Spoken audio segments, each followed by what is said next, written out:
Ang katanungan ko po ay ganito. Tatanong ko sa inyo. My question is, Itatanong ko lang ho. I just want to ask, Tatanong ko lang po kung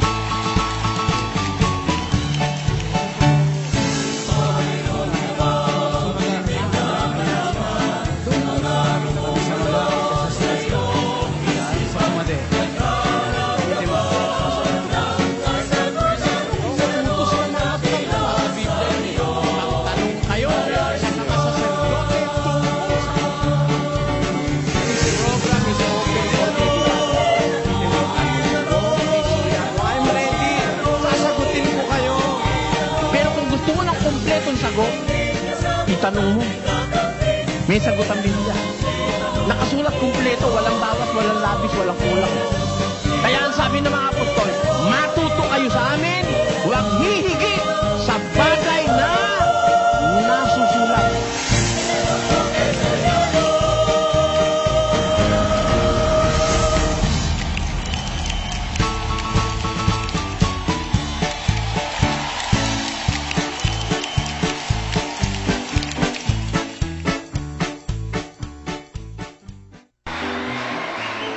Magandang gabi po, mga kapatid, mga kababayan.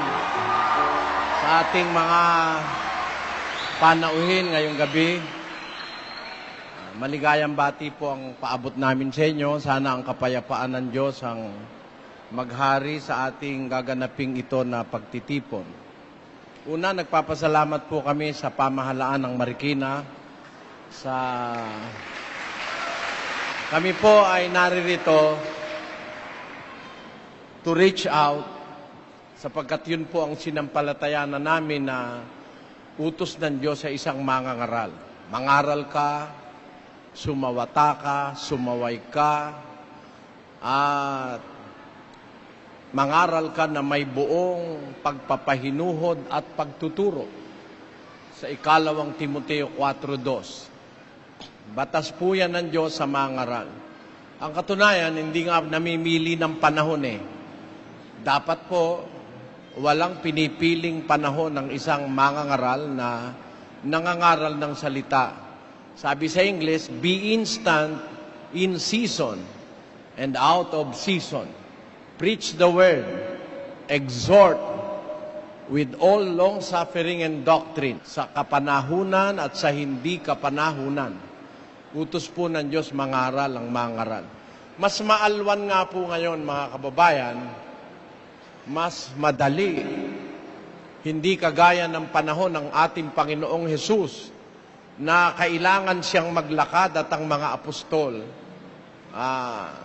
ginagamit nila ang paglalakad, walang sasakyan, mahihirap lang po ang ating mga apostol nung una.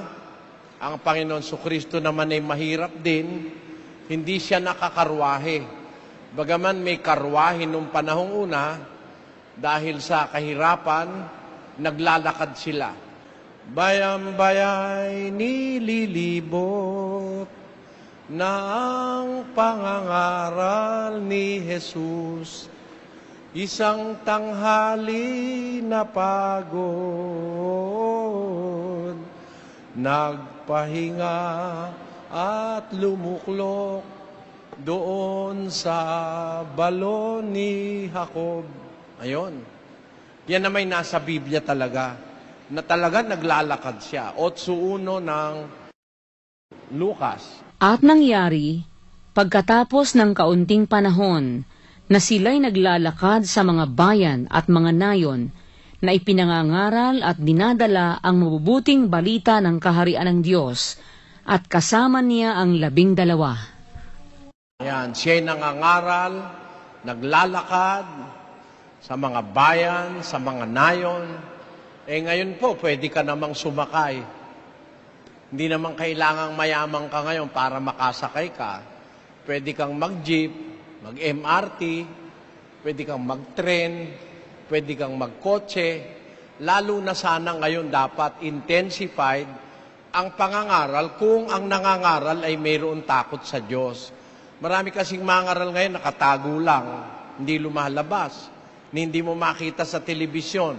Hindi mo tuloy maganap yung sinasabi ng Biblia na mangagtanong kayo sa mga saserdote tungkol sa kautusan. Wala kang matanong eh. Yung mga puno ng relihiyon nakatago, untouchable, unreachable. Hindi mo matatawagan man lang sa telepono. Sa atin po, pinipilit nating magawa yung sinasabi sa Biblia na ibigay natin ang ating sarili available na matanong ng sino mang gustong magtanong na mayroong suliranin sa pananampalataya. At yan po ay nakasulat sa Biblia na dapat naman pag-ukulan ng tamang pansin na masagot naman. Pakinggan nyo sa 1 Pedro 3:15. Inyong sambahin si Kristo na Panginoon sa inyong mga puso, na lagi kayong handa ng pagsagot sa bawat tao na humihingi sa inyo ng katwiran tungkol sa pag-asang nasa inyo, ngunit sa kaamuan at takot. Ayon, sabi ng Biblia, sa pagsamba natin kay Kristo, inyo ang wikang sambahin si Kristo sa inyong mga puso. Ang bahagi po ng pagsamba kay Kristo, yung lagi kang handang sumagot sa sino man o sa bawat tao na humihingi ng katwiran tungkol sa pag-asang nasa inyo, gayon may sa kaamuan at takot. Yan po ang obligasyon ng isang Kristiyano, lalo na ng mangaral, sumagot sa mga tanong ng mga tao na mayroong mga katanungan o problemang pananampalataya.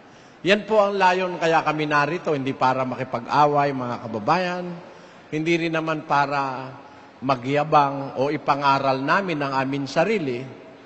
Ang amin po layunin makapaglingkod sa mga bagay na hindi ipinaglilingkod ng iba. Pag tinanong mo naman, di naman Biblia ang gagamitin sa'yo. Ang gagamitin yung pinag-aralan niyang filosofya, bawal naman yun. Sa Colosas 2:8, ganito po ang nakasulat. Kayo'y magsipag-ingat, baka sa inyo'y may bumihag sa pamamagitan ng kanyang filosofiya at walang kabuluhang pagdaraya, ayon sa saling sabi ng mga tao, ayon sa mga pasimulang aral ng sanglibutan at di ayon kay Kristo. Ayon, pagka-filosofya, hindi ayon kay Kristo, mag-ingat ang wika kayo. Sa English nga, maganda pagkakasalin dyan eh.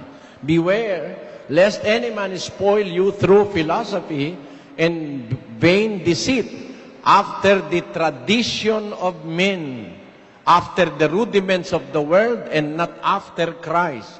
Sabi sa Kastila, mirad que ninguno os engañe por filosofías y vanas sutilezas, según las tradiciones de los hombres, conforme a los elementos del mundo y no según el Cristo. Yan po. Kaya delikado yung relihiyon, yung pananampalataya. Pag ang pananampalataya mo nakabatay sa tradisyon ng tao, mga salit-saling hinuha at sabi ng mga tao, sabi ng Biblia, mag-iingat kayo. Baka kayo'y mahulog sa pagdaraya, sa filosofya, sa kung ano-anong mga salit-saling sabi ng mga tao, ayon sa pasimulang aral ng sanlibutan at hindi ayon kay Kristo. Kaya po, kailangan maging ayon kay Kristo. At para makatiyak tayong ayon kay Kristo, dapat ayon sa Biblia. Kasi mula sa umpisa, naniniwala tayo sa Biblia. Ang Biblia ang kalipunan ng mga salita ng Diyos na kanyang ipinakikipag-usap sa tao. Yan ang mga aral na itinuro ng ating Panginoon na ipinasulat niya para makarating sa atin. Pagkatapos meron ngayong isang tao magsasabi, hindi na kailangan tanungin ng talata, siya na lang ang tatanungin. Paano kayo nakakatiyak na yung sasabihin niya ay totoo? Paano matitiyak? Ang Biblia po, yan ang written word of God. Yan ang batayan ng pagkilala sa Diyos. Pag wala sa Biblia, bawal nga ng Diyos maniwala pag wala sa Biblia. Pakinggan nyo, 1 Corinto 4:6, basa. Ang mga bagay ngang ito, mga kapatid, ay inianyo ko sa halimbawa sa aking sarili at kay Apolos dahil sa inyo, upang sa amin ay mga tuto kayo na huwag magsihigit sa mga bagay na nangasusulat. Bawal ngang matuto ng higit sa nakasulat eh. Ha? Upang matuto kayo sa amin, huwag hihigit sa mga bagay na nangasusulat. Upang ang sino man sa inyo huwag magpalalo ang isa laban sa iba. Kapalaluan yung pagkawala sa nakasulat, ituturo mo, pagpapalalo yun. Minus the Bible, siya na lang. Mali po yun. Kaya nga may Bible o may Biblia, yan ang kinasusulatan ng mga salita ng Diyos na itinuro ng Panginoong Hesus. Kaya yan isinulat, utos ng Diyos na isulat yan para makarating sa atin. Pakinggan nyo, sa 14:37 ng unang Korinto. Kung iniisip nino man na siya'y propeta o ayon sa Espiritu, ay kilalanin niya ang mga bagay na sa inyo'y isinusulat ko na pawang utos ng Panginoon. Kaya pala nasulat yan, utos ng Panginoon eh. Para kanino yan? Yang mga isinulat na yan na utos ng Panginoon na isulat. 102:18 ng awit. Ito'y isusulat na ukol sa lahing susunod. Kita nyo? Yan isinulat, hindi para sa kanila. Kasi kasama na nilang personal si Kristo at mga apostol eh. Pero yan ang wika, isusulat ukol sa lahing susunod para sa atin. Ang katunayan, unang Korinto 10:11. Basa. Ang mga bagay na ito nga'y nangyari sa kanila na pinakahalimbawa at pawang nangasulat sa pagpapaalaala sa atin na mga dinatna ng katapusan ng mga panahon. Para sa atin yan, ang mga dinatna ng katapusan ng panahon. Nangyari sa kanila, nasulat, upang magpaalaala sa atin na mga dinatna ng katapusan ng mga panahon. Di para sa atin yung kasulatan. Sa makatwid, pag itinatanong mo yung sitas ng Biblia, lalo na sa mga ngaral mo, yun ang sign na ikaw ay mahilig sa salita ng Diyos. Kaya mo tinatanong, di ba? Tapos sasabihin anak ka ng demonyo pag nagtanong ka ng talata. Ano ito? Iba ito. Ha? Sipin mo yan. Magtatanong ng talata, anak ng demonyo. Talata ng Biblia, ang Diyos ang may sabi nun na ang kasulatan sasaliksikin. Ang Diyos ang may sabi, 34:16 ng Isaias. Inyong saliksikin sa aklat ng Panginoon at inyong basahin. Kahit isa sa mga ito ay hindi magkukulang. Walang mangangailangan ng kanyang kasama, sapagkat iniutos ng aking bibig at pinisan sila ng kanyang espiritu. Ang Diyos mismo po ang may sabi niyan Saliksikin nyo sa aklat ng Panginoon, basahin nyo. Walang kulang yan. Kaya kailangan lahat ng aral, nasa Biblia mo kukunin. Meron lilitaw na Pilipino, magsasabi na, huwag ka na ikang magtatanong ng talata dahil anak ka ng demonyo pag nagtanong ka. Masamang aral yan. Nako, mga kababayan taga Marikina, ganda ng pamayanan nyo. Hanga ako sa Marikina. Natira ako rito nung 3 taon po ako rito nung ako'y 15 anyos. Natira kami rito. Nung ginagawa yung American Standards, yung gumagawa ng mga kasilyas, sa may Kalumpang yata kami nakatira nun. Bata-bata pa ako. Ang mga taga Marikina, mga industrious people, hindi sila tamad. Marami sila ritong pinagkakakitaan. Ngayon, naririto kami, magsuri kayo, malay nyo. Utos kasi ng Diyos yun Unang Tesalonica 5:21. Pakinggan nyo. Subukin ninyo ang lahat ng mga bagay. Ingatan ninyo ang mabuti. Layuan ninyo ang bawat anyo ng masama. Sabi po ng mga alagad, subukin nyo ang lahat ng bagay. Prove all things. Hold to that which is fine. And abstain from all appearance of evil. Ang sabi sa Kastila, examinadlo todo, retened lo que fuere bueno, apartaos de toda apariencia del mal. Yan. Tingnan nyo, pinapalayo tayo sa masama, pinaiipon sa atin yung mabuti. Ganyan po ang sabi ng Biblia. Kaya, naririto ako, gusto nyo po akong subukin para matupad yung sinabi ng Biblia sa unang Juan 4:1. Pakinggan nyo po. Mga minamahal, huwag kayong magsipaniwala sa bawat espiritu, kundi inyong subukin ang mga espiritu kung sila'y sa Diyos, sapagkat maraming nagsilitaw na mga bulaang propeta sa sanglibutan. Pinasusubok po Maraming bulaang propeta, subukin mo kung siya'y sa Diyos. Kaya napapasubok ako sa inyo, mga kababayan, gusto nyo po, umpisahan na natin ang subukan.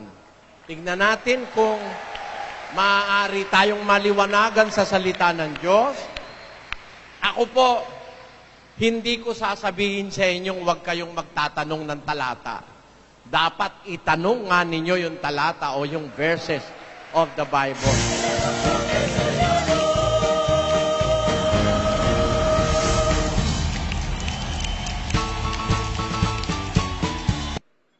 Ang unang tanong ko po ay, ano ba talaga ang utos ng Diyos na relihiyon para maligtas ang isang tao?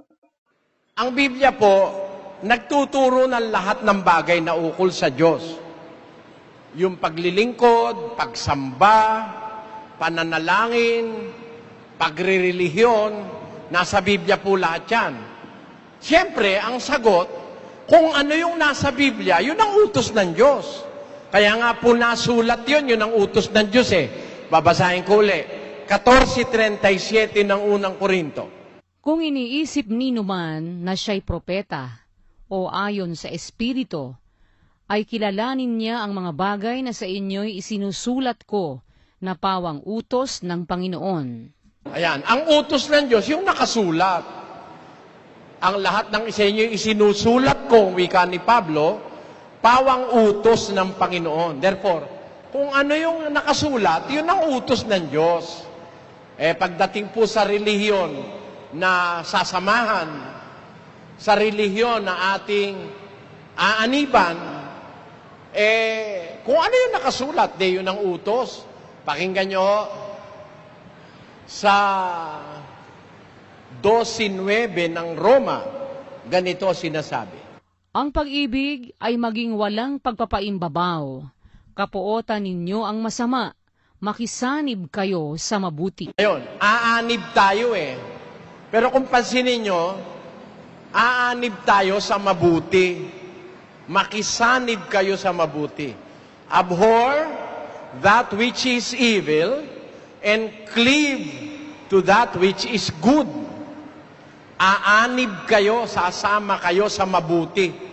Ang tanong natin uli, alin ba yung mabuti na aaniba natin? Doon tayo sa mabuti aanib. Alin yung mabuti? Pakinggan nyo sa 7:12 ng Roma. Kaya nga, ang kautusan ay banal, at ang utos ay banal, at matuwid at mabuti. Yung mabuti na aaniba natin, yung kautusan. At yung kautusan, yun nga yung nakasulat Pagka doon ka umanib sa nakasulat, nakakagawa ka ng mabuti, nakakasanib ka sa mabuti. Kung alin yung nakasulat, doon tayo, huwag tayong hihiwalay sa nakasulat. Yung nakasulat, yun ang totoo. Ngayon, pagdating sa relihiyon, ano ba yung nakasulat? Pakinggan nyo sa 2 Korinto 1:1. Si Pablo, na apostol ni Kristo Jesus, sa pamamagitan ng kalooban ng Diyos, at si Timoteo, na ating kapatid sa Iglesia ng Diyos na nasa Korinto. Yan po ang nakasulat na relihiyon sa Biblia. Kung ang kahulugan sa inyo ng relihiyon yung samahan o yung iglesia, ang iglesyang nakasulat, yung iglesia ng Diyos. 12 beses pong nakasulat yan sa Biblia. Bibigyan ko kayo ng ilang talata. 2 Korinto 1:1, 1 Timoteo 3:15, Galacia 1:13, tapos 1 Korinto 10. Ang nakasulat po dyan, iglesia ng Diyos. Yan po ang iglesyang itinuturo ng Biblia, mga kapatid. Ayan.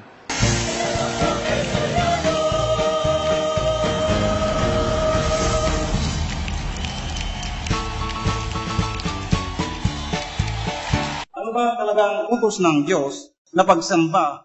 Dahil sinabi ng Diyos na sa anong araw binibigay ko sa iyo ang dedo ng tutaw sa atin. Paano raw ba yung pagsamba? Sabi raw sa Israel, 6 na araw. At tapos yung ika-7 araw ay yun ang pagsamba lumalabas.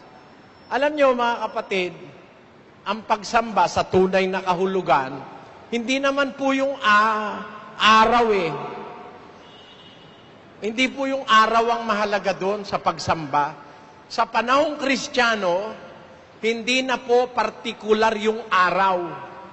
Pakinggan nyo sa Kolosas, Kapitulo 2, versikulo 16. Sino man nga ay huwag humatol sa inyo tungkol sa pagkain, o sa pag-inom, o tungkol sa kapistahan, o bagong buwan, o araw ng Sabat. Ayan, sino man, huwag nang humatol sa inyo tungkol dyan sa mga pagkain, sa mga pag-inom, yung mga bawal nung araw sa Israel. Bawal kumain ng baboy, walang kaliskis, walang palikpik. Sino man, huwag nang humatol dyan. Wala na yan eh. Yung tungkol sa kapistahan, o yung sa mga bagong buwan, o sa mga araw ng Sabat, wala na po yan. Lipas na yan. Pakinggan nyo, 9 Gs ng Ebreo.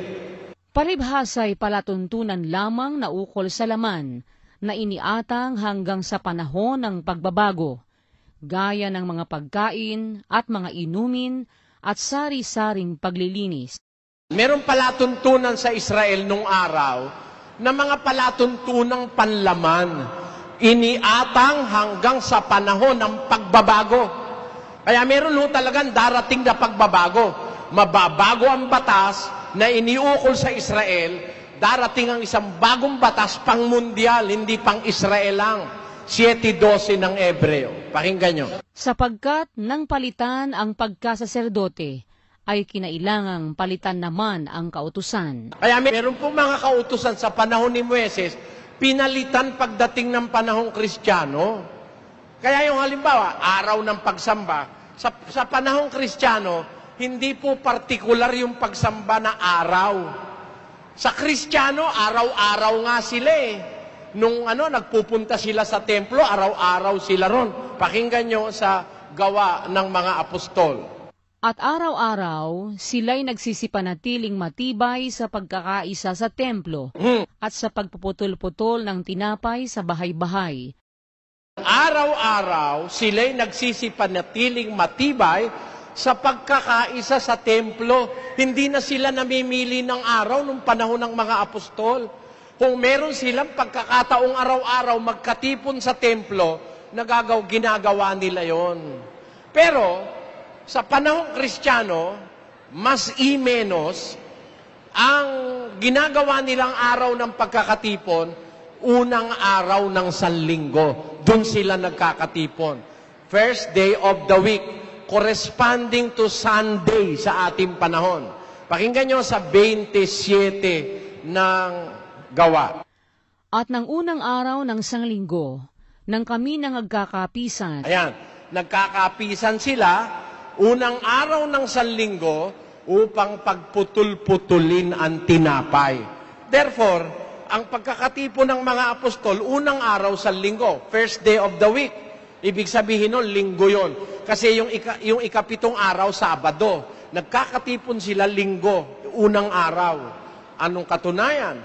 Sa Juan 20. Nang kinahapunan nga ng araw na yaon na unang araw ng Sanlinggo, at nang nangapipinid ang mga pintong kinaroroonan ng mga alagad, dahil sa katakutan sa mga Hudyo, ay dumating si Jesus at tumayo sa gitna. Kakatipon na naman sila dito sa senaryong ito, kinahapunan ng unang araw ng Sanlinggo. At yung koleksyon, pagka nagkokolekta sila ng tulong para sa kapatiran, ginagawa rin nila yan unang araw ng Sanlinggo. Pakinggan nyo sa unang Korinto 16:1 hanggang 2. Ngayon, tungkol sa koleksyon sa mga banal, ay gawin din naman ninyong gaya ng iniutos ko sa mga iglesia ng Galacia. Tuwing unang araw ng sanglinggo. Kanyo, unang araw ng sanlinggo sila kung magkatipon Mga Kristiyano nung una, ang pagkakatipon nila, hindi Sabado. Unang araw ng sanlinggo, madalas na mababasa mo, doon sila nagkakatipon. Pati nga yung koleksyon doon pinagagawa Sasabihin mo ba naman magkakatipon sila ng Sabado, tapos ang koleksyon, unang araw sa linggo, malayo.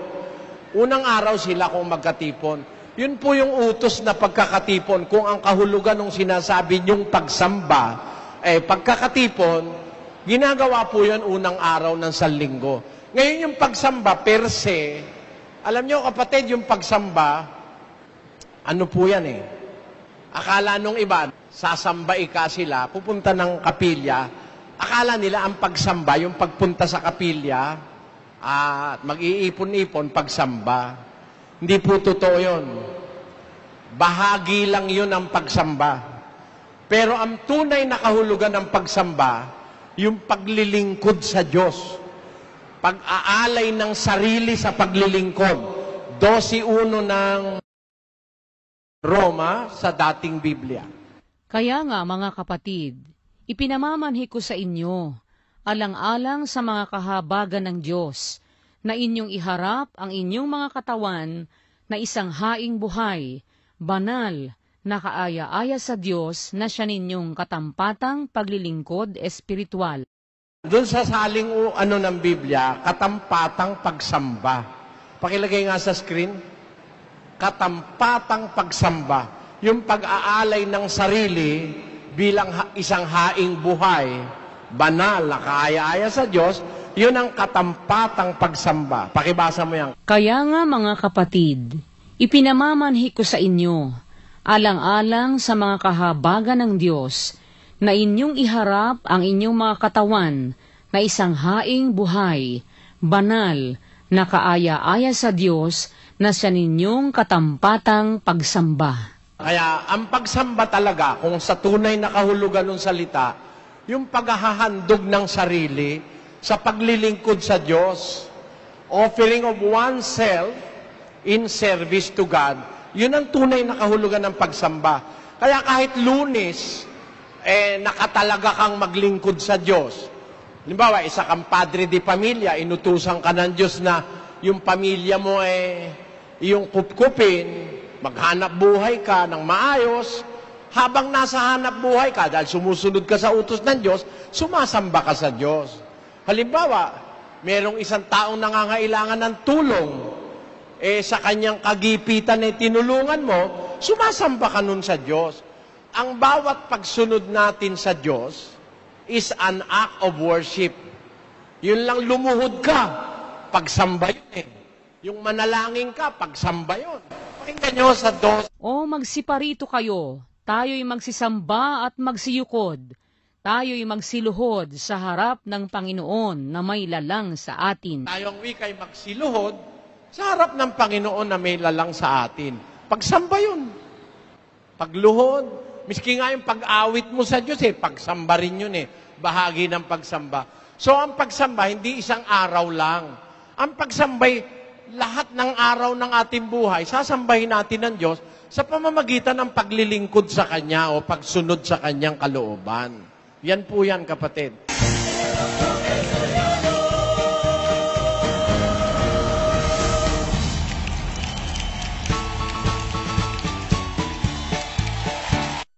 Hindi ba si Kristo ay Christian?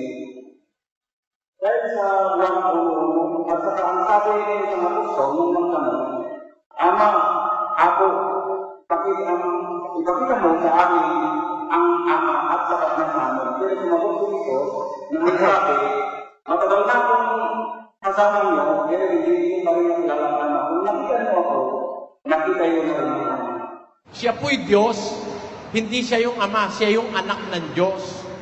Nang pasimula ay ang Verbo. Ang Verbo ay sumasa Diyos. At ang Verbo ay Diyos. Napansin nyo, dalawa yung Diyos dyan Diba? Ayun Nang pasimula, siya ang berbo. Ito yung berbo. Ang berbo ay suma sa Diyos. O, dalawa sila. Hindi naman pwedeng sabing suma sa Diyos siya kung siya na rin yung Diyos. Tama po ba yun, mga kapatid? Kaya nga, suma sa Diyos, iba yung Diyos na sinasakanyahan niya, iba siya. At ang berbo ay Diyos. O, Diyos sila pareho. Pero hindi siya yung Ama. Ang anak ay Diyos, pero hindi siya yung Ama. Pakinggan niyo, sabi ng anak, 14:28 ng Juan. Basa. Narinig ninyo kung paanong sinabi ko sa inyo, papanaw ako at paririto ako sa inyo. Kung ako'y inyong iniibig, kayo'y mga gagalak, dahil sa ako'y pasa sa Ama, sapagkat ang Ama ay lalong dakila kaysa akin. Ang Ama lalong dakila kaysa akin. My Father is greater than I. Yun. Iba yung Ama, iba siya. Meron siya sariling kalagayan, meron sariling kalagayan ng Ama. Ang katunayan niyan, pakinggan nyo, sa 17:5 ng Juan. At ngayon, Ama, luwalhatiin mo ako sa iyo rin. Teka muna. Nung kausap niya yung Ama, paano niya kinausap? Puntahan muna natin yung uno. Ang mga bagay na ito ay sinalita ni Jesus, at sa pagtingala ng kanyang mga mata sa langit ay sinabi niya, Ama, dumating na ang oras. Palang kinakausap niya yung Ama, nakatingala siya sa langit. Ayan po. Hindi siya yung Ama. Kung siya yun, ba't naman titingala pa siya? Ano siya, umaarte? Siya rin pala yun. Tumitingala siya sa langit. Kinausap niya yung Ama. Anong sabi niya sa Ama? 17:5. At ngayon, Ama, luwalhatiin mo ako sa iyo rin ng kaluwalhati ang aking tinamo sa iyo, bago ang sanglibutan ay naging gayon. Ngayon, luwalhatiin mo ako ng kaluwalhati ang aking tinamo sa iyo, bago ang sanlibutan ay naging gayon. Sa English, ang sabi, And now, O Father, glorify thou me with thine own self, or with the glory which I had with thee before the world was. Tanyo? Magkasama na sila bago pa nagkaroon ng sanlibutan eh. Ang katunayan, hindi pa nga nagagawa ang lahat ng bagay, magkasama na yun eh. 34 ng Kawikaan. Sino ang sumampa sa langit at bumaba? Sino ang pumisa ng hangin sa kanyang mga dakot? Sinong nagtali ng tubig sa kanyang kasuotan? Sinong nagtatag ng lahat ng mga wakas ng lupa?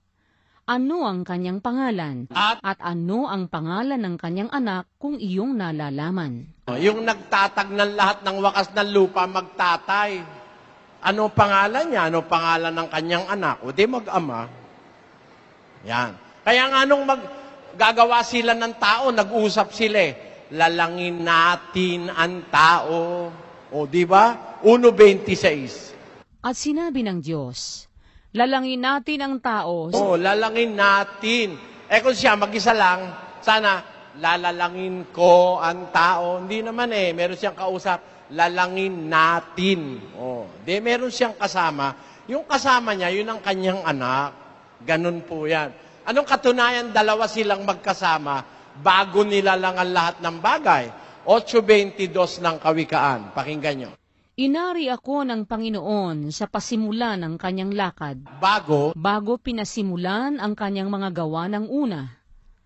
Ako'y nalagay mula noong araw, mula nang walang pasimula, bago nalikha ang lupa. Ako'y nailabas nang wala pang mga kalaliman, nang wala pang mga bukal na sagana ng tubig. Bago ang mga bundok ay nalagay, bago ang mga burol ay ako'y nailabas. Samantalang hindi pa niya nililikha ang lupa, ni ang mga parang man, ni ang pasimulaman ng alabok ng sanglibutan. Nang kanyang itatag ang langit, nandoon ako. Kita mo, magkasama sila talaga eh. Kaya yung ba yung tao? Ano ikaw si Kristo? Tao! Yung nagsabi sa yung tao yan. Ano lang yan tao? Wala pa ngang mundo, kasama niya na eh. Ngayon magagalit ka sa akin. Huwag kang magalit, basahin mo. Samantalang hindi pa niya nililikha ang lupa, ni ang mga parang man, ni ang pasimula man ng alabok ng sanlibutan, ng kanyang itatag ang langit, nandoon ako! Nandoon, wala. Liwa-liwanag ko. Sukat sabihin mong tao. Paano naging tao yan? Sino ba nagsasalita dyan sa talata? Ang nagsasalita dyan, yung karunungan ng Diyos. Alam niyo ba kung sino yung karunungan ng Diyos? Unang Korinto 1:24. Ngunit sa kanila na mga tinawag, maging mga Hudyo at mga Griego, si Kristo ang kapangyarihan ng Diyos at ang karunungan ng Diyos. Kristo yun, yung kapangyarihan ng Diyos, yung karunungan ng Diyos. Si Kristo yun. Wala pang mundo, meron na yan. Pakinggan nyo. Unang Korinto 2:7. Basa. Kundi sinasalita namin ang karunungan ng Diyos sa hiwaga. Yaong karunungan na itinalaga ng Diyos bago nilalang ang mga sanglibutan sa ikaluluwalhati natin. Sino yung karunungan na yan na itinalaga ng Diyos bago nilalang ang sanlibutan? Na hindi napagkilala ng sino mang pinuno sa sanglibutang ito, sapagkat kung nakilala sana nila, ay dising di ipinako sa krus. Sino yun? Hindi ba ang ipinako sa krus ay si Kristo? Kung nakilala sana nila yung karunungan na yan, sana di nila ipinako sa krus ang Panginoon ng kaluwalhatian. So, ang karunungan ng Diyos, nakasama na ng Diyos, bago palalangin ng sanlibutan, yung ipinako sa krus na Panginoon ng kaluwalhatian. Sino ba yung Panginoon ng kaluwalhatian? Santiago 2:1. Mga kapatid ko, yayamang mayroon kayong pananampalataya ng ating Panginoong Hesukristo, na Panginoon ng kaluwalhatian, ay huwag magtatangi sa mga tao. Si Kristo pala yung Panginoon ng kaluwalhatian. Ipinako sa krus kasi hindi nila nakilala. Yun yung karunungan ng Diyos na kanyang itinalaga bago pa nilalangan sa libutan. Kaya magkaiba po yan, kapatid. Iba yung Ama, iba yung Kristo. Magkasama sila, pareho silang Diyos pero magkaiba sila ng kalagayan. Pakinggan nyo, 14:28. Narinig ninyo kung paanong sinabi ko sa inyo, papanaw ako at paririto ako sa inyo. Kung ako'y inyong iniibig, kayo'y mga gagalak, dahil sa ako'y pasa sa Ama, sapagkat ang Ama ay lalong dakila kaysa akin. Mas dakila yung Ama, paano nga sila pantay-pantay nun? Ang katunayan, kahit pagdating ng wakas, talagang mas dakila yung Ama. Pakinggan nyo sa 15:24 ng unang Korinto. Kung magkagayoy, darating ang wakas, pagka ibibigay na niya ang kaharian sa Diyos, sa makatwid bagay sa Ama. Pagkalilipulinan niya ang lahat ng paghahari at lahat ng kapamahalaan at kapangyarihan.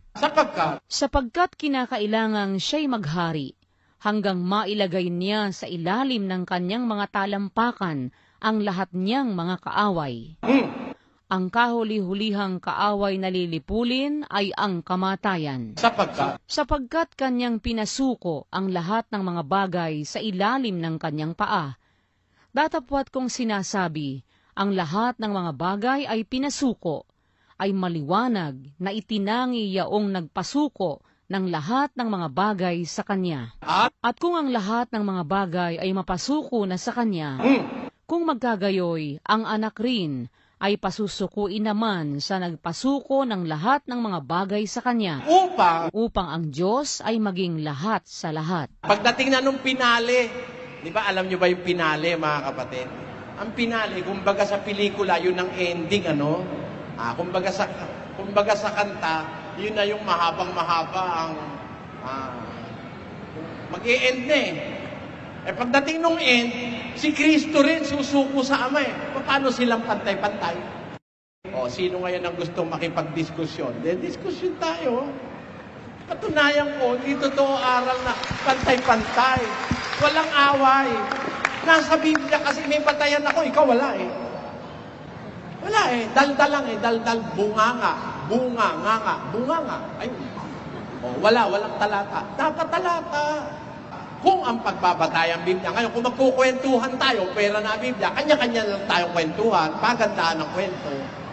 O sino pa kaya maliligtas? Yan ang ating concern, mga kababayan. Dapat nasa Biblia ang pananampalataya natin. Kapatid, tama na yun, no? Maraming salamat po.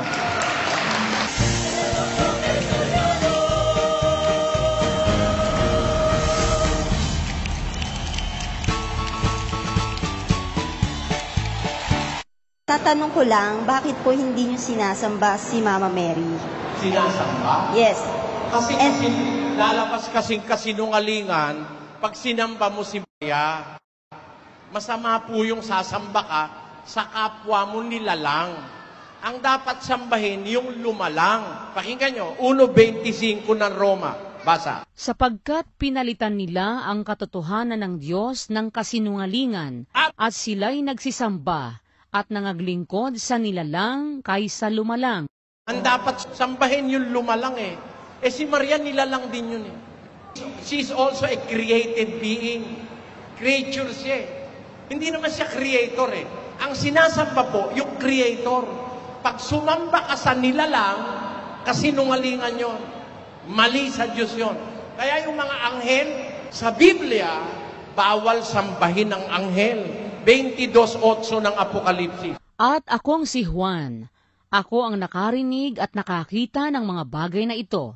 At nang aking marinig at makita, ay nagpatira pa ako upang sumamba sa harapan ng anghel na nagpakita sa akin ng mga bagay na ito. At sinasabi niya sa akin, ingatan mong huwag gawin yan. Ako'y kapwa mo alipin at ng iyong mga kapatid na mga propeta at ng mga tumutupad ng mga salita ng aklat na ito. Sumamba ka sa Diyos. Anghel na yan, ayaw pasamba. Sasamba si Juan eh. Nagpatira pa siya. Huwag mong gawin yan. Ako rin ay alipin, kagaya mo. Sa Diyos ka sumamba. Sabi nung anghel. Masama po yan. Hindi ka maliligtas pag sumamba ka sa anghel. 2 ng Kolosas. Sino man ay huwag manakawan ng gantimpala sa inyo sa pamamagitan ng kusang pagpapakababa at pagsamba sa mga anghel. Tanyo, pag sumamba ka sa anghel, mananakawan ka ng gantimpala. Eh kung yung anghel bawal sambahin, si Maria pa. Eh tao lang naman si Maria, di naman anghel. Tanyo, ano sabi ng Biblia? Deuteronomio 5:7 hanggang 9. Huwag kang magkakaroon ng ibang mga Diyos sa harap ko. Huwag kang gagawa para sa iyo ng larawang inanyuan, nakawangis ng anumang anyong nasa itaas sa langit, o ng nasa ibaba sa lupa, o ng nasa tubig sa ilalim ng lupa. Huwag mong yuyukuran sila, o paglilingkuran man sila, sapagkat akong Panginoon mong Diyos ay mapanibughuing Diyos. Nagseselos ang Diyos eh. Eh, biro mo, naman, siya gumawa sa'yo, tapos lumuhod ka sa iba. Ay, hindi naman hindi naman pinapasinasamba. Yun pinapatungkol naman namin sa Diyos. Yun daw ginagawa nila sa ribulto, pinapatungkol sa Diyos. Eh, ganito naman halimbawa ko. Halimbawa, eto, lalaki, asawa mo. Babae naman ikaw. Yun ang asawa mo. Hahalikan mo yung ibang lalaki, yayakapin mo. Huwag ka magagalit, patungkol naman sa iyo to eh. Payag ka. Hindi payag ang Diyos doon. Papatungkol mo sa kanya kahoy itong niluluran mo, niyayakap mo. Di ba? O, nyo merong isang ribulto, kahoy. Pupunasan mo.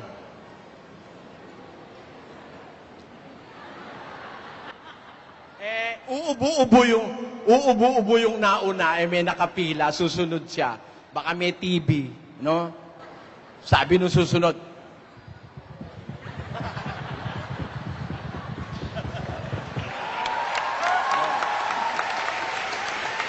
ikaw ang Diyos. Ikaw ang Diyos. Di ka kaya magselos? Biro mo, paanang may paa hinahalikan mo, hindi yung kanya. Kay Baal ka nagsusulit. O, tanyo, kaya yan, Alam nyo, mga kababayan, kahit ano pang pangangatwiran ang gawin, mali. Mali. Basa, Jeremias 2:27. Na nangagsasabi sa kahoy, ikaw ay aking ama. Papa Jesus. Sabi niya sa kahoy, Papa Jesus. Siyang ama. O tapos, Sa bato, iyong ipinanganak ako. ang nanganak pala sa kanya ay bato, di Mama Mary naman. Biro mo naman, paano naman nangyari yan ng mama mo? Bato yan eh. Tao ka, ba't ka naging anak ng bato? At ang kakatuwa, yun naman tatay mo, kahoy. Paano kaya nag-mate yung kahoy at bato at ikaw ang ipinanganak? O, tanyo. Kaya ano sabi ng Biblia? Pakinggan nyo sa Habakuk 2:18. Anong napapakinabang ng larawang inanyuan? Na yaoy inanyuan ng manggagawa niyaon. Oh. Nang binubong larawan na tagapagturo ng mga kasinungalingan na tinitiwalaan ng nag-aanyo sa kanya na gumawa ng mga piping Diyos-Diyosan. Sa aban niya. Sa aban niya na nagsasabi sa kahoy, gumising ka. Sa piping bato, bumangon ka. Magtuturo baga ito? Narito, nababalot ng ginto at pilak at walang hinga sa loob niyaon. Tanyo, awa-awa naman tayo. Pinasamba tayo sa kahoy at sa bato. At magastos yung pagsamba dyan, kailangan ng bulaklak, kandila kahit araw. Kasi yung kandila sa Biblia, ginagamit yun sa gabi, pang ilaw. Sa atin naman, kahit araw na maliwanag, tirik na tirik ang araw, may kandila pa rin. Magastos yan. At minsan sa isang taon, merong malaking malaking gastusan yan. Patay ang mga baboy, manok, kalabaw, kabayo, kambing, patay. At ilalabas yan para yan ipasyal paminsan-minsan. Kailangan ipasyal, di naman nakakalakad kasi yun Pakinggan nyo sa Jeremias 10, versikulo 2. Basa. Ganito ang sabi ng Panginoon, huwag kayong matuto ng lakad ng mga bansa. Ano ba yung ginagawa ng mga bansa na huwag matutunan ng lingkod ng Diyos? 3. Sapagkat ang mga kaugalian ng mga bayan ay walang kabuluhan. Bakit? Sapagkat may pumuputol ng punong kahoy sa gubat na siyang gawa ng mga kamay ng manggagawa sa pamamagitan ng palakol. Kanilang ginagayakan ng pilak at ng ginto. Kanilang ikinakapit ng mga pako at ng mga pamukpok upang huwag makilos. Sila'y gaya ng puno ng palma na binilog at hindi nagsasalita. Kinakailangang pasanin sapagkat hindi makalakad. Kailangan pasanin, hindi makalakad mabuti nga kung basta pasan lang ang gagawin mo Naku, maghahanda ka, may paputok, may kung ano-ano. Alam mo, kung buhay lang si Santa Maria, baka... Bakit? Masama yun. Alam ni Santa Maria masama yun, nasambahin ng tao. Ang mga apostol, ayaw pasamba. Nung buhay sila, naghihimala sila, Bumubuhay sila ng patay. Nung makita ng mga tao naghimala sila, gusto silang sambahin. Nagdala ng mga bulaklak at mga regalo. Nagalit ang mga apostol. 14 ng gawa. Pakinggan nyo. At tinawag nilang Jupiter si Bernabe at Mercurio si Pablo, sapagkat siya ang pangulong tagapagsalita. At ang saserdote ni Jupiter, na ang kanyang templo ay nasa harap ng bayan, ay nagdala ng mga bakat, mga putong na bulaklak sa mga pintuang daan, at ibig maghain kasama ng mga karamihan. Tingnan, gusto nilang maghain kay Pablo at kay Bernabe na apostol. Maghahain sila ng mga bulaklak at mga baka pa. Tapos ano nangyari? Datapwat nang marinig ito ng mga apostol na si Bernabe at si Pablo ay hinapak nila ang kanilang mga damit at nagsipanakbo sa gitna ng karamihan na nagsisigaw at nagsisipagsabi, mga Ginoo, bakit ninyo ginagawa ang mga bagay na ito? Kami mga tao ring may mga karamdamang gaya ninyo. Kita nyo? Ba't nyo ginagawa yan? Ba't nyo kami sasambahin? Ba't kayo maghahain sa amin ng bulaklak? Kami tao rin na may karamdamang gaya nyo. Nakita nyo? Pumapayag ba yung mga talagang apostol na sila'y sambahin? Hindi. Yung anghel, pumayag bang sambahin? Hindi rin. Itong kahoy, payag siya. Bakit? Hindi naman siya makakatutol eh. Kaya ano gawin mo? Ano pakialam ko sa'yo? Nakaganon yun. Wala naman pakiramdam yun eh. Tututol ba yan? Nako mga kababayan, panahon na. Tingnan ninyo ha. Wala tayong ginawa kundi sumamba na sumamba. Linggo-linggo. Nagbago ba tayo? Pakinggan nyo. Galacia 4:8-9. Basa. Gayunman. Gayunman, ng panahong yaon, sa hindi ninyo pagkakilala sa Diyos, kayo'y nasa pagkaalipin ng sa katutubo ay hindi mga Diyos. Tanyo, sa hindi nyo pagkakilala sa Diyos, naalipin kayo ng sa katutubo'y hindi mga Diyos. Talaga naman tayo'y ginawang alipin sa relihiyon. Dinaya tayo, 500 taon na tayong dinadaya dyan eh. Marami pa silang mga palusot. Hindi naman ikaw namin sinasamba. Ginagalang lang namin. Ikaw ba tatay mo, hindi mo ba ginagalang? Tama. Sige, mag-usap tayo ng paggalang.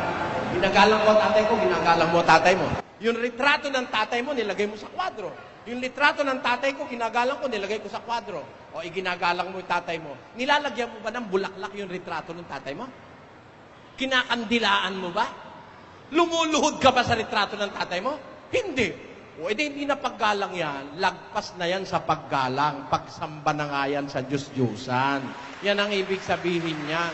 Sabi ng Biblia, sapagkat kahit kilala nila ang Diyos, siya'y hindi niluwalhati nilang tulad sa Diyos, ni pinasalamatan, kundi bagkus ni walang kabuluhan sa kanilang mga pagmamatwid, at ang mangmang nilang puso ay pinapagdilim. bakit?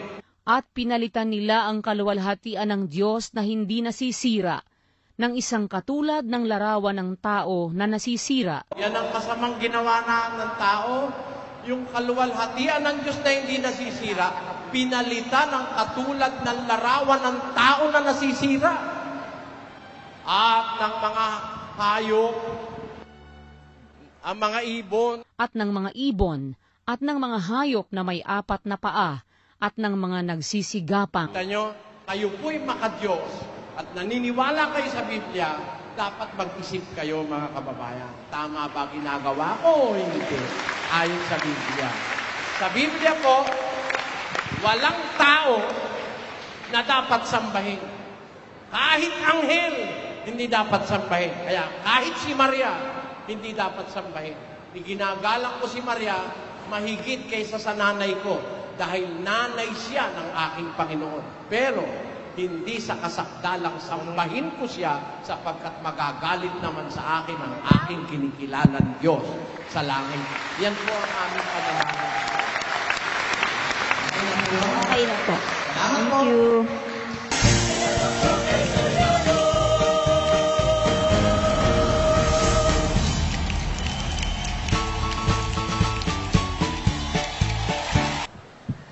Tatanong ko lang po, paano po na-discovery ang Biblia at sino pong gumawa nito?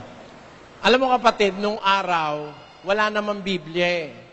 Nung panahon ni Eva at ni Adan, nakikipag-usap ang Diyos sa kanila sa pamamagitan ng anghel. Ngayon, nung dumating yung panahon ni Moises na meron ng pwedeng pagsulatan at marunong na ang taon sumulat, inutusan ng Diyos isulat ni Moises yung unang 5 aklat sa Biblia. Yung Henesis, Exodo, Levitico, Bilang at saka Deuteronomio. Meron ng art and science of writing noon. Naisulat na ito. Ang unang-unang naisulat actually yung 10 utos eh. Isinulat ng daliri ng Diyos sa 2 tapyas na bato. Kaya, kasi noon meron ng alpabetong Hebreo. Establisado na ang bansang Israel. Meron na silang sariling lengguwahe, meron na silang alpabeto. Kaya naisulat ng Diyos sa maiintindihan ng mga Hebreo. Yung sa 2 tapyas na bato. Tapos, pagkatapos nun, pinasulat niya kay Moises yung 5 aklat. Pagkatapos nun, si Josue, yung sumunod kay Moises, nagsulat din. Tapos yung mga hukom, yung mga hari, nagsulat din sila. Gaya ni Haring Solomon. Sinulat nila yung mga aral ng Diyos. Pagdating ng mga apostol, nagsulat naman sila nung itinuro ni Kristo. Doon na buo ang Biblia. Hindi na-discover yan, kundi iningatan sa mga panahon. Sa panahong Israel, yung Biblia inilalagay sa kabanantipan, yung Ark of the Covenant. Isang sagradong kahon yun na ginawa sa akasya, tas nilagyan ng palamuting ginto, doon inilalagay yung tipan, doon din inilalagay yung mga sulat ni Moises para maingatan. Iningatan yan sa panahon hanggang makarating sa panahon ni Kristo, hanggang sa makarating sa panahon natin. Kaya ang Biblia, naisulat ito, mayroon ng 3,600 taong nakakalipas yung unang mga aklat ng Biblia. Yung bagong tipan naman na isulat, 2,000 taon na nakakalipas. Nakarating yan sa ating panahon. At meron pang mga bato na natagpuan ng mga arkeologo na kinasusulatan din ng mga bagay na nakasulat sa Biblia. Kaya may ebidensya talagang ang Biblia galing sa Diyos. Ganun yan, kapatid. Ngayon, nung ma-invento na yung papel, yung papyrus na tinatawag, o papyri, yung sama-samang mga halaman na mayroong bark, tapos pinukpok, binuong papel, doon pinagsusulat na. Hanggang ngayon, meron pang existing noon. Actually, yung tinatawag na Dead Sea Scrolls, mga bahagi rin ng Biblia yon, nakasulat naman sa mga balat ng hayop. Yon. At hanggang ngayon, nasa museo yan ng mundo. Meron sa British Museum, meron sa American Museum, meron sa Vatican Museum, meron sa Germany, meron sa Ehipto. Diyan nakalagak yung mga original na mga writing instruments na pinagsulatan ng Biblia. Hanggang ngayon, buhay yun. Yan lang po.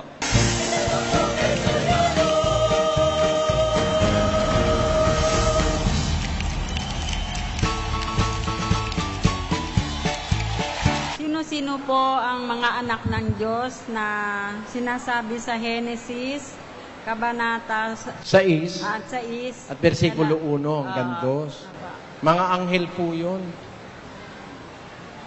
Mga anghel po yun, umalis sa kanilang kalagayan, kumuha sila ng katawan tao, nag-asawa sila sa mga anak na babae ng tao.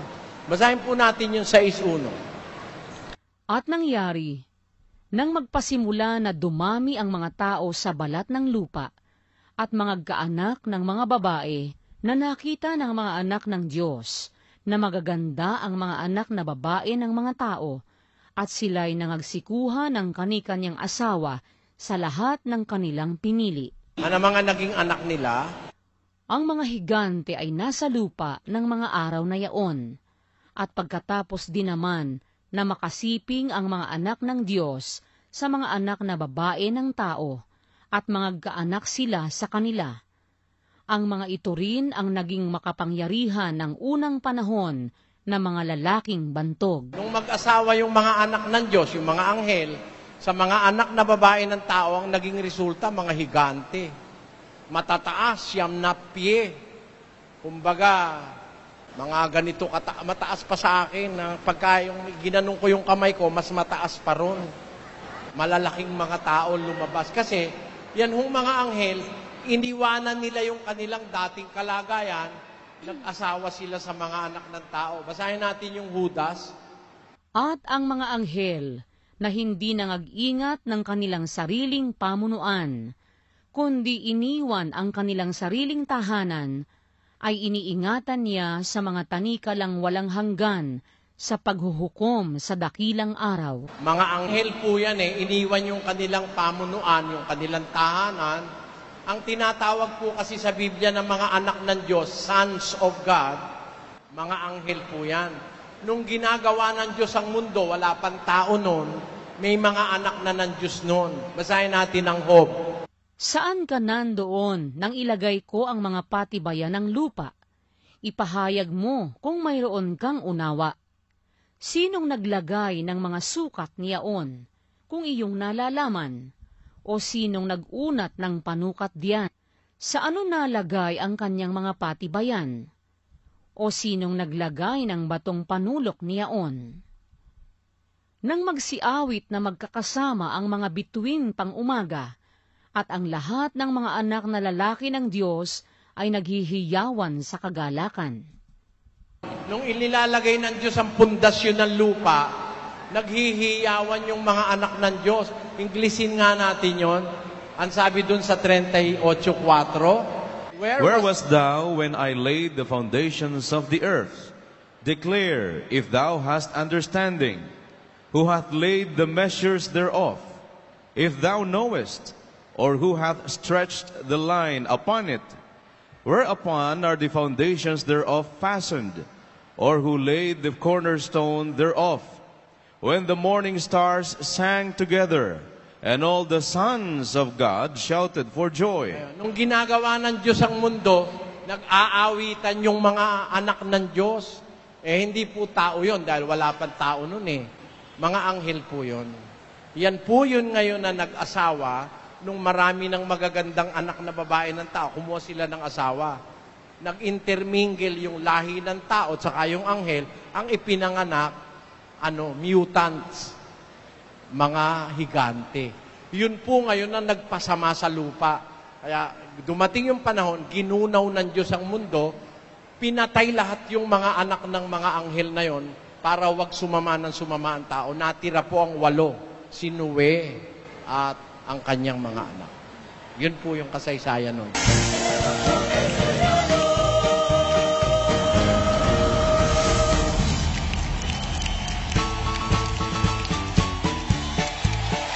Sino po ang nagsulat ng aklat ni Job?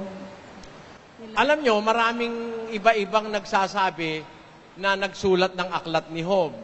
Meron nagsasabi, si Moises daw ang sumulat ng aklat ni Job. Wala pong batayan yun sa Biblia.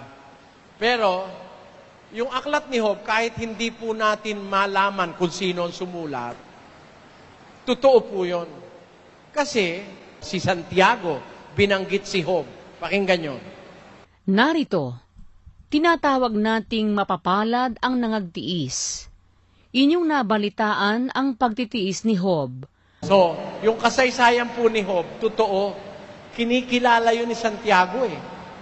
Kaya malaman natin hindi, ang sumulat nun, ang nalalaman po nun totoo. Hindi na po mahalaga kung malaman natin kung sino pa sumulat. Basta isa po yun sa kinasihang sulat ng Diyos sa Biblia. Yung aklat ni Job. Marami pong salamat. Salamat po.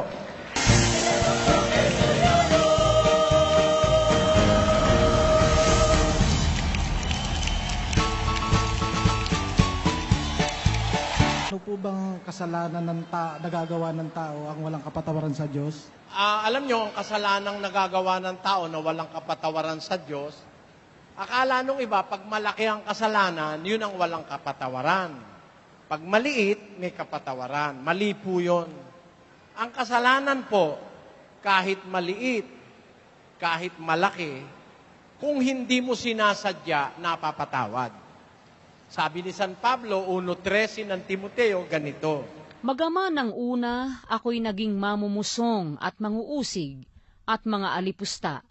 Gayon may kinahabagan ako. Bakit? Sapagkat yaoy ginawa ko sa di pagkaalam, sa kawalan ng pananampalataya. Pagka nagawa mo po ang kasalanan dahil wala kang pananampalataya, wala kang alam sa Diyos, wala kang alam sa Biblia, napapatawad po yun. Gagaya ni Pablo, kinahabagan siya.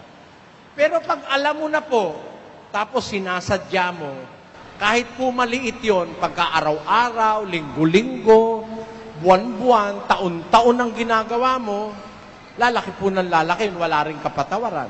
Santiago 1:14. Kundi ang bawat tao ay natutukso pagka nahihila ng sariling masamang pita at nahihikayat.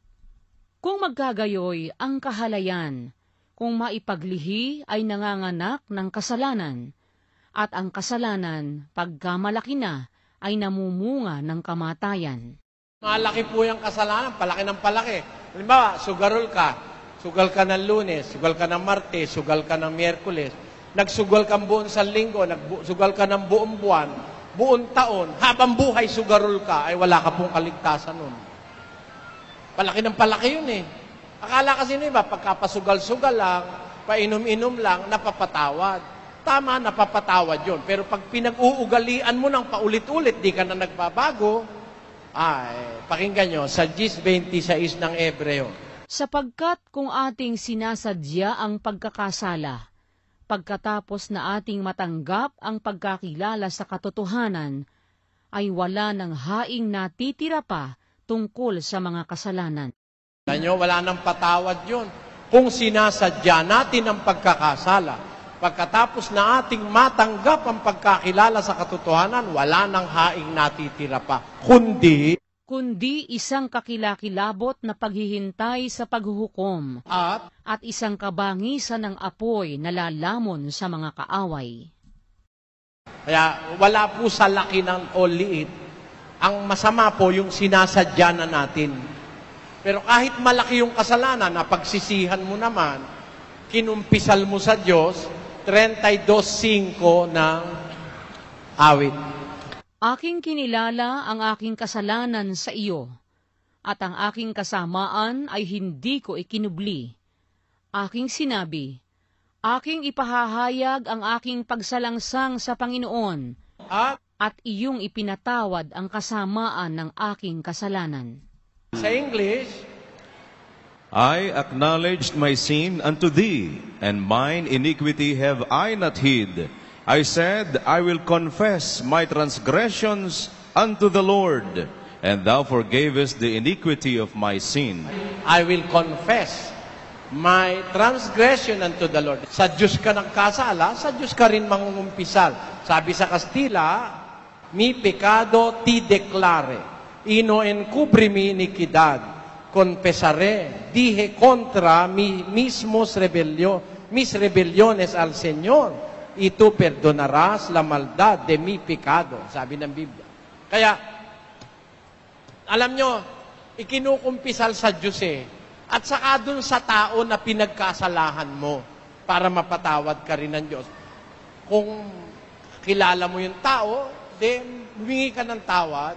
Sabi niya, Ama namin, nasa langit ka, sambahin ang ngalan mo, dumating nawa ang kaharian mo, sundin ang kalooban mo kung paano sa langit, gayon din sa lupa. Ibigay mo sa amin ang aming kakanin sa araw-araw at ipatawad mo sa amin ang aming mga utang. Gaya naman namin na nagpatawad sa mga may utang sa amin. Para tayo mapatawad, magpapatawad din tayo. Kaya yung pagpapatawad po, batas ng Kristyanismo yan. Forgiveness or forgiving is part of God's will. Para mapatawad, magpatawad ka rin.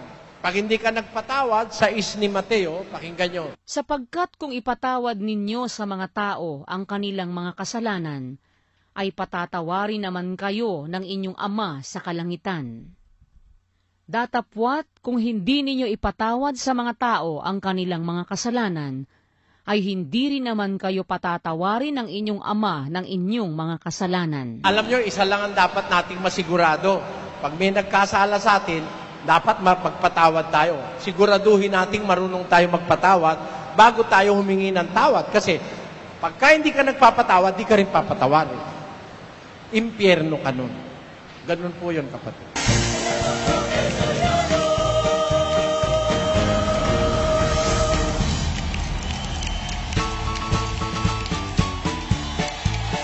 Ano pong mabuting paraan ang dapat kong gawin upang makasigurado ako ng aking kaligtasan? Wala pong makakasigurado ng kaligtasan malibang ibatay natin sa Ebanghelyo ang ating paglilingkod. 15:1 ng unang Korinto. Ngayon ipinatatalastas ko sa inyo, mga kapatid, ang Ebanghelyo na sa inyo'y aking ipinangaral, na inyo namang tinanggap, na siya naman inyong pinananatilihan.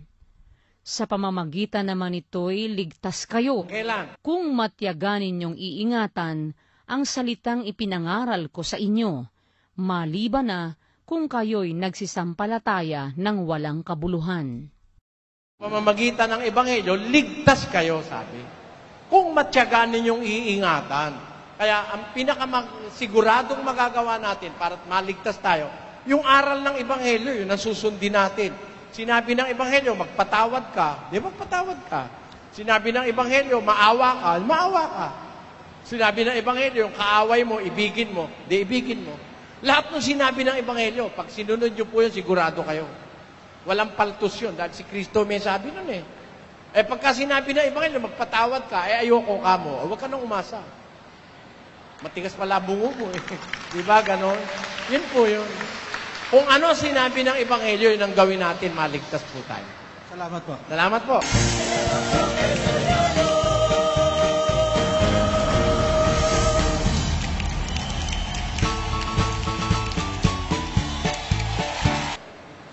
ko lang po kung dinidinig na po ba ako ng Diyos kahit na hindi pa ako nababautismuhan, pero under indoctrination na po ako. Opo. Ang Diyos naman kasi marunong tumingin sa puso ng tao eh. Pangunahin po tinitignan ng Diyos yung puso. 17:9 Gis ng Jeremias. Ang puso ay magdaraya ng higit kaysa lahat na bagay at totoong masama. Sinong makaaalam? Akong Panginoon ay sumisiyasat ng pag-iisip. Aking tinatarok ang mga puso upang magbigay sa bawat tao ng ayon sa kanikanyang lakad, ayon sa bunga ng kanikanyang mga gawain. Ang puso po tinitingnan ng Diyos yan eh. Kung nakikita ng Diyos na yung puso mo malinis, kahit hindi ka pa nga naghahanap hahanapin ka na ng Diyos eh. Siya mismo gagawa ng paraan para ilapit ka sa katwiran. Kaya didinggin po. Tingnan ninyo si Cornelio. Isa siyang Italiano na hintil, wala siyang kilalang, hindi niya alam ang aral ng Diyos. Pero kung siya maka-Diyos, nananalangin siya, narinig ng Diyos yung panalangin niya. Kaya inutusan si Pedro para siya maanib sa iglesia ng Diyos nung una. Kaya nung wala pa siya sa iglesia, nakikita na rin ng Diyos yung kanyang ginagawa. Gumawa ang Diyos ng paraan para makarating sa kanya si Pedro, maanib siya sa iglesia. Nasa Gis po yan ang gawa. At may isang lalaki nga sa Cesarea na nagngangalang Cornelio, senturyon ng pulutong na tinatawag na pulutong Italiano.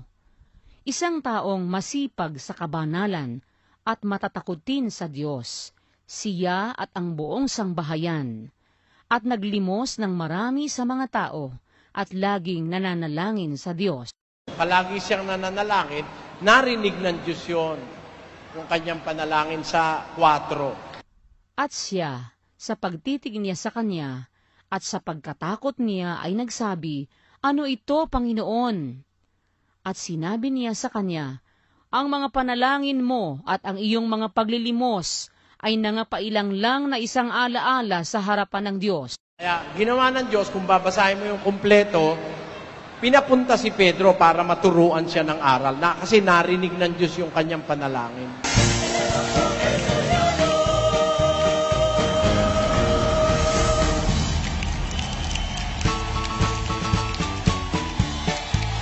Yung tungkol po sa 14:26 ng Lucas.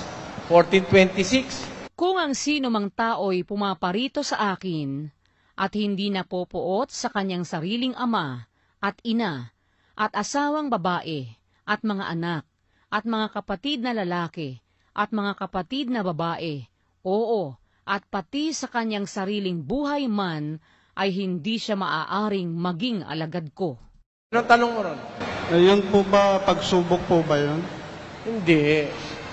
Alam mo, gusto mo sumunod kay Kristo.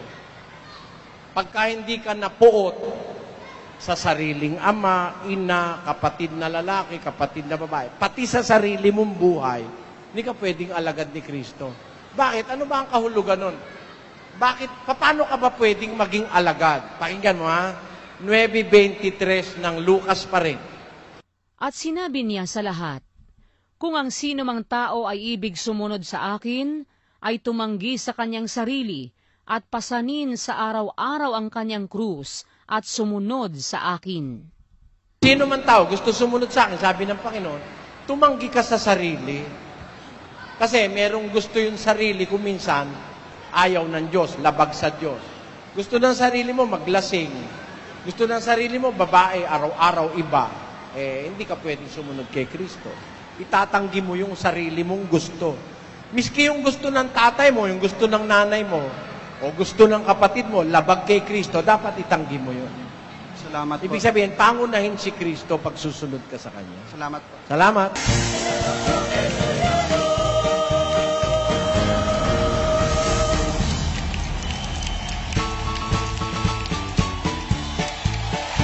Ano ho ang ibig sabihin ng doktrina? Hindi po ba pwedeng maging kaanib ako kung hindi ako magpapadoktrina? Ay, lalabas po, wala kayong aaniban. Ang doktrina po, kung tatagalugin natin, aral. Salita pong Kastila yung doktrina eh. Salitang English naman, doctrine. Pero pag tinagalog, aral. Ngayon, paano kayong aanib kung wala kayong aaniban? Ang aaniban nyo po kasi yung aral, di naman kami eh. Pag sa amin kayo umanib, hindi kayo maliligtas. Bakit? Nagkakamali rin ako. Nagkakamali rin mga kasama ko. Pwede kaming magkasala sa inyo. Diba? Pwede kaming makagawa sa inyo ng mali. Tao po tayo eh. Kaya nga may utusan Diyos magpapatawaran kasi ang possibility magagawa nyo ako ng mali o magagawan ko kayo ng mali. Dahil tao tayo. Eh kung aanib kayo, alin ba aaniban nyo? Pakinggan nyo. Unang Juan 1:3. Yaong aming nakita at narinig ay siya rin naming ibinabalita sa inyo. Ano ba yung narinig at nakita ng mga apostol? Di ba yung aral? Sabi ng mga apostol, yung nakita namin, yung narinig namin, siya naming ibinabalita sa inyo upang kayo naman ay magkaroon ng pakikisama sa amin. Paano tayo magkakaroon ng pakikisama o pag-anib sa kanila? Doon sa kanilang nakita at narinig. What they have heard and seen, declare we unto you, that ye may have fellowship with us. Para makasama tayo ng mga apostol, kung ano yung sinunod nila, yung pinaniwalaan nila, yun din ang papaniwalaan natin. Ganun po yun. Eh, kung hindi kayo dodoktrinan, ano aaniban nyo? Ano tatanggapin nyo? Ang dapat matanggap nyo po kasi yung aral. Pakinggan nyo. Gis 14 ng Roma. Paano nga silang magsisitawag doon sa hindi nila sinampalatayanan? At paano silang magsisisampalataya sa Kanya na hindi nila napakinggan? At paano silang mga kikinig na walang tagapangaral? At paano silang magsisipangaral kung hindi sila mga sinugo? 17. Kaya nga, ang pananampalataya ay nanggagaling sa pakikinig, at ang pakikinig ay sa pamamagitan ng salita ni Kristo. Kailangan pakinggan nyo po yung doktrina kasi hindi nyo naman pwede sampalatayanan kung hindi nyo mapapakinggan. Parang pag aamin kayo, dapat alam nyo kung ano yung aaminan nyo. Kaya hindi kami tumatanggap ng miyembro na hindi nadoktrinahan. Kasi ano papasukan nyo sa amin? Kami ba? Hindi namin kayo maililigtas. Ang makakapagligtas yung aral. Kaya po, na kailangan marinig nyo yun. Yung aral. Yun kasi ang magiging binding factor natin. Kaya tayo magsasama-sama dahil dun sa aral. Dahil kung tayo-tayo lang ang magsasama-sama, may gusto ka, ayaw ko. May gusto ko, ayaw mo. Meron tao, meron akong kilala nung araw. Hindi siya nanghihiram. Pera, gamit, kahit ano, hindi siya nanghihiram. Alam niyo, paniwala niya? Kaya ayaw niyang manghiram, ayaw niya ring magpahiram. Ha? Kahit ano naman, di niya ipapahiram sa'yo. Eh, ganun ba ang sabi ng Diyos? Sabi ng Diyos, bigyan mo ang sa'yo'y humihingi. Huwag mong tatalikdan ang sa'yo'y nangungutang. Ibig sabihin, pag may nangingi, bigyan mo. Pag may nangungutang, pautangin mo. O ikaw, ayaw ka magpautang. Pag nagsama-sama tayo, kailangan matuto kung magpautang, matuto ka ring magpautang. Magkakasundo tayo dahil dun sa aral. Hindi dahil sa gusto mo o dahil sa gusto ko.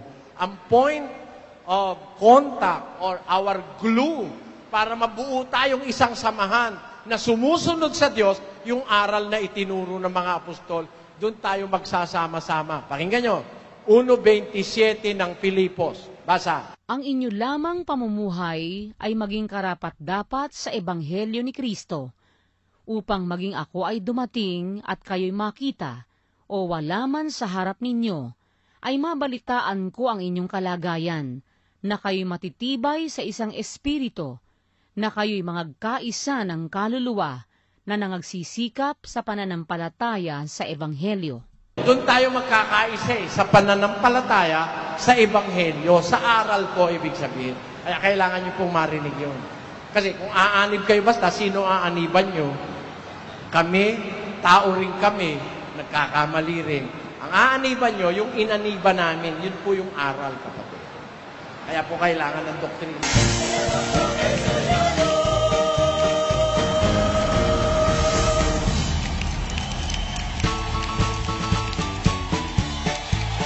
Sinugo pa po ng Diyos Ama si Kristo para maging Diyos at tagapagligtas. At sinugo siya nung una para iligtas ang mga Israelita sa kanilang kasalanan. Tapos para ipunin yung mga anak ng Diyos. Basahin muna natin, ha?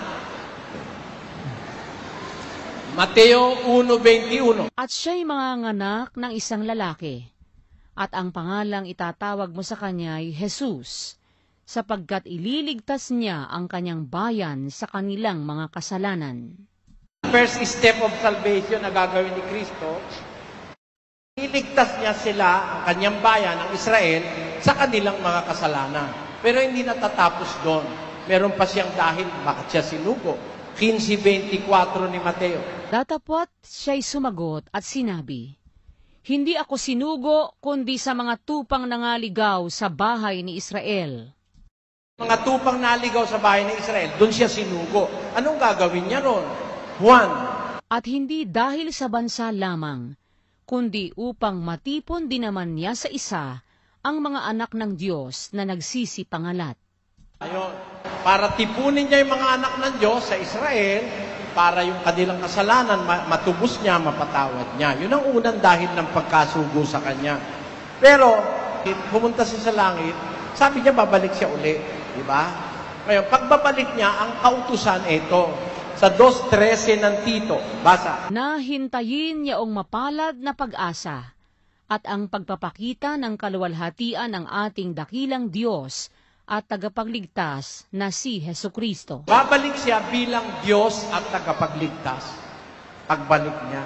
Ang utos sa atin, hintayin natin yung mapalad na pag-asa, yung pagpapakita ng kaluwalhatian ng ating dakilang Diyos at tagapagligtas na si Hesukristo. Si Kristo yun. Sinugo po siya ng Diyos Ama para maging Diyos. Sinugo siya ng Diyos Ama, una para magligtas. At maging Diyos din po. Hindi maging Diyos. Diyos siya. Hindi mo sasabihin maging Diyos, yun Diyos na talaga. Diyos siya talaga kasi. Pakinggan mo ha, sa Pilipos 2:5 ng Magandang Balita Biblia. Magpakababa kayo tulad ni Kristo Jesus. Kahit siya ay Diyos, hindi siya nagpumilit na manatiling kapantay ng Diyos. Sa halip ay kusa niyang binitawan ang karapatan niyang ito, at namuhay na isang alipin, ipinanganak siyang tulad ng isang karaniwang tao. Hindi siya sinugo para maging Diyos. Diyos na nga siya talaga eh. Kahit siya ay Diyos, hindi siya nanatili dun sa kalagayan na yun. Hinubad niya yun eh. Nag-anyo siyang parang tao at naging alipin. Yun ang sabi ni San Pablo. Para tayo matubos. Kaya kailangan kasi siyang magkatawan tao, kasi tao ang kanyang pangangaralan eh. Kasi kung mangangaral siya, parang espiritu. Bigla ka na lang may maririnig sa puno ng mangga, nagsasalita, magtatatakbo ka, baka matakot ka, kala mo multo. Kaya kailangan siyang magkatawan tao para makita. 1 hanggang 3,14 ng Juan. Nang pasimula, siya ang verbo. At ang verbo ay sumasa Diyos, at ang verbo ay Diyos. Ito rin ang pasimulay sumasa Diyos. Ang lahat ng mga bagay ay ginawa sa pamamagitan niya, at alinman sa lahat ng ginawa ay hindi ginawa kung wala siya.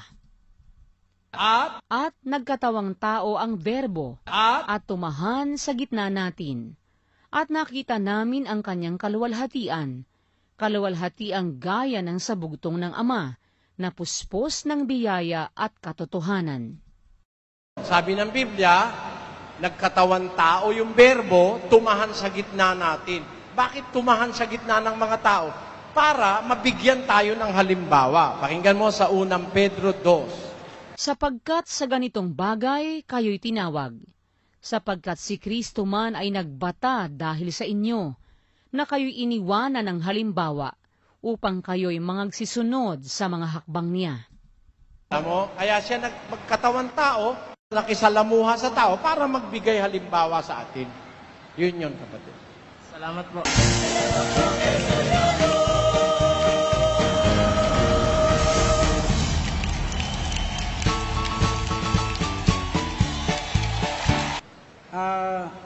Yung mga mahalaga sa buhay ng tao, yung kanyang pagsilang o yung kamatay? Kung ang tatanungin mo ay ang Diyos, ang mahalaga yung kamatayan. Tama? Sa 7 ng Ecclesiastes, ang mabuting pangalan ay maigi kaysa mahalagang ungwento, at ang kaarawan ng kamatayan kaysa kaarawan ng kapanganakan. mabuti pa yung kaarawan ng kamatayan kaysa kapanganakan. Pero sa tao, parang sa kanila yung kamatayan masama eh.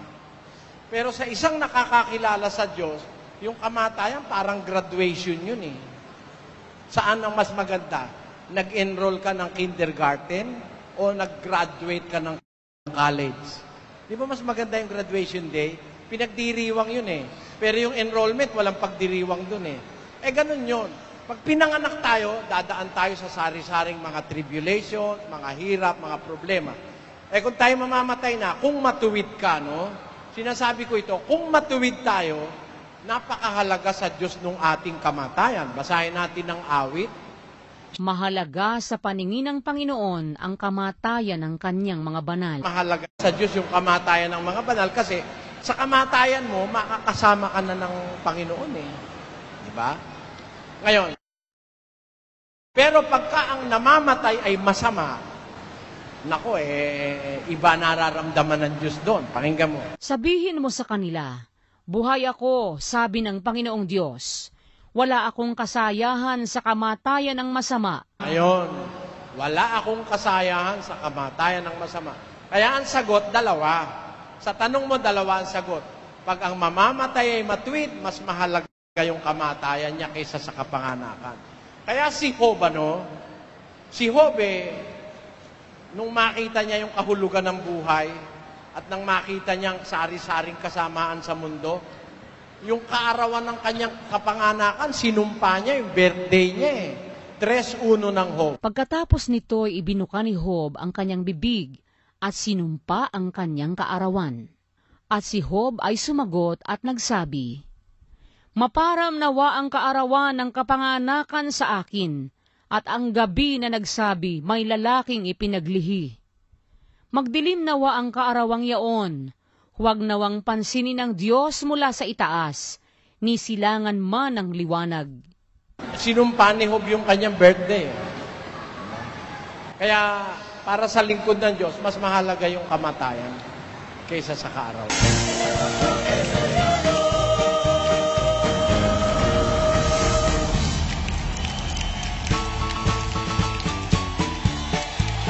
Itong panalangin na paulit-ulit po. Bawal ni Kristo yon sa 7 ng Mateo. Pakinggan mo. At sa pananalangin ninyo, ay huwag ninyong gamitin ang walang kabuluhang paulit-ulit. Sa pananalangin ninyo, huwag kayong mananalangin ng walang kabuluhang paulit-ulit na gaya ng ginagawa ng mga hintil sapagkat iniisip nilang dahil sa kanilang maraming kasasalita ay diringgin sila. Huwag nga kayong mapagsigaya sa kanila sapagkat talastas ng inyong Ama ang mga bagay na kinakailangan ninyo bago pa ninyo hingin sa Kanya. Kaya bawal yung ulit-ulitin mo, kinukulit mo. Hindi naman bingi ang Diyos. Hindi ba kung yung lolo mong bingi, ulit-ulitin mo.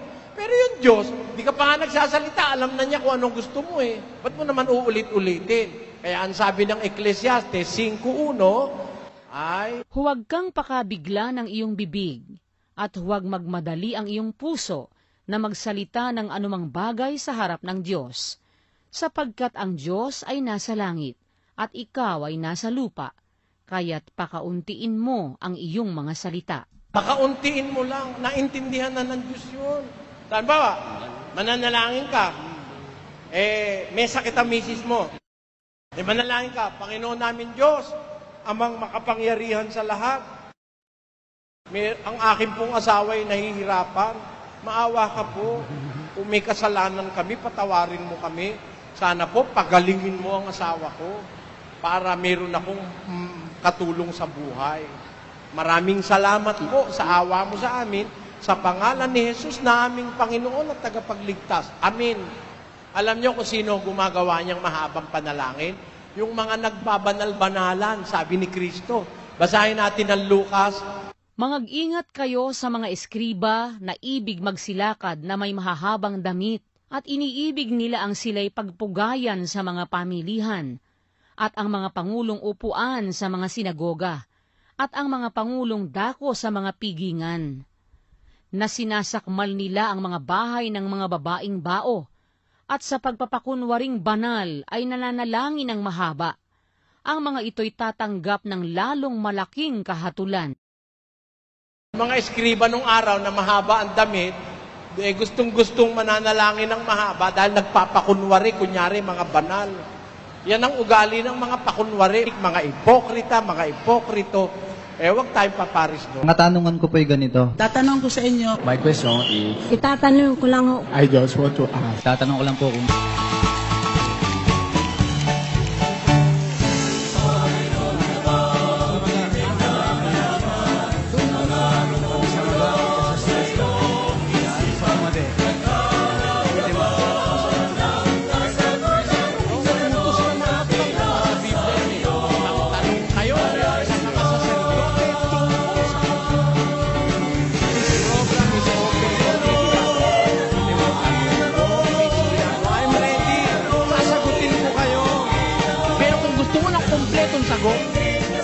itanong mo.